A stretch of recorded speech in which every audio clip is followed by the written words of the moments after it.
السلام علیکم ورحمۃ اللہ وبرکاتہ۔ املا کے اسباق کا سلسلہ چل رہا ہے۔ اوپر والی قسط میں ذال اور زا کے متعلق چند ضروری باتیں آپ حضرات تک پہنچائی گئی تھیں۔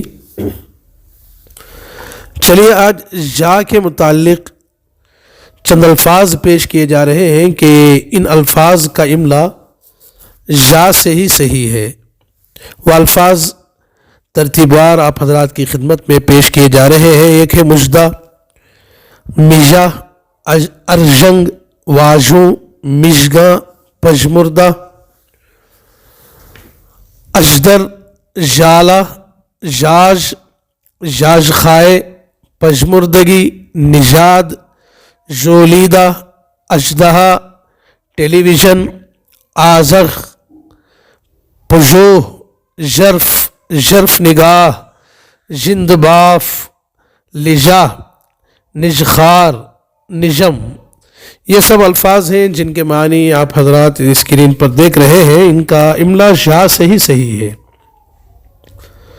چلیے اب سین، شین اور صاد کے متعلق چند ضروری باتیں سنتے ہیں کہ سین خواہ نقطے والی ہو یا بے نقطہ، یعنی شین ہو یا سین، دونوں طرح سے لکھ سکتے ہیں، یعنی دندانے دار بھی لکھ سکتے ہیں جیسے آپ اسکرین پر دیکھ رہے ہیں، اور کشش دار بھی لکھ سکتے ہیں۔ جب یہ کسی لفظ میں تنہا آئے تو اختیار ہے، جس طرح چاہے لکھا جائے، جیسے جشن دندانے دار بھی آپ لکھ سکتے ہیں اور کشیدہ دار بھی آپ لکھ سکتے ہیں، کشش دار بھی لکھ سکتے ہیں۔ لیکن اگر اس کے معنی بعد یا مجہول ہو تو دندانے دار لکھنا چاہیے، کشش دار نہیں لکھنا چاہیے، اسی میں تحریر کی خوبصورتی ہے۔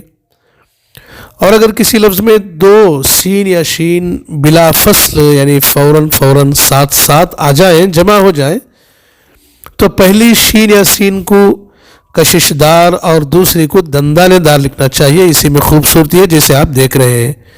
اس کی چند مثالیں بھی ہیں جیسے کوشش، کشش، سسرال، سستا، شجدر وغیرہ۔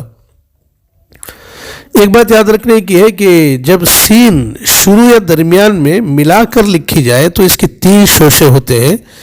اس کا خیال رکھنا چاہیے کہ بعض لوگ اس کے شوشے 3 کے بجائے 2 لکھ دیتے ہیں، اس سے سین ادا نہیں ہوتا، سین خوبصورتی بھی ختم ہو جاتی ہے۔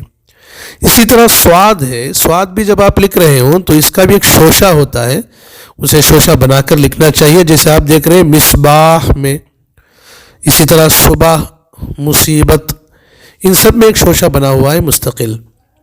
ایک لفظ آتا ہے قصائی، اس کا املا تو سواد ہی سے رائج ہے اور مشہور ہے اور یہی صحیح ہے، لیکن بعض حضرات نے اسے قصاوہ سے مشتق مان کر قصائی لکھنے کی سفارش کی ہے، مگر قصائی مشہور ہے، سین سے مشہور بھی نہیں ہے، رائج بھی نہیں ہے۔ اسی طرح ایک لفظ آتا ہے مسالہ، یہ مسالہ دہلی میں تو مسالہ سواد سے تھا، لیکن لکھنؤ میں آ کر یہ مسالہ سین سے ہو گیا، اور لکھنؤ ہی کا مسالہ لکھنا چاہیے اور یہی مشہور ہے۔ آج بس اتنا ہی، والسلام علیکم ورحمۃ اللہ وبرکاتہ۔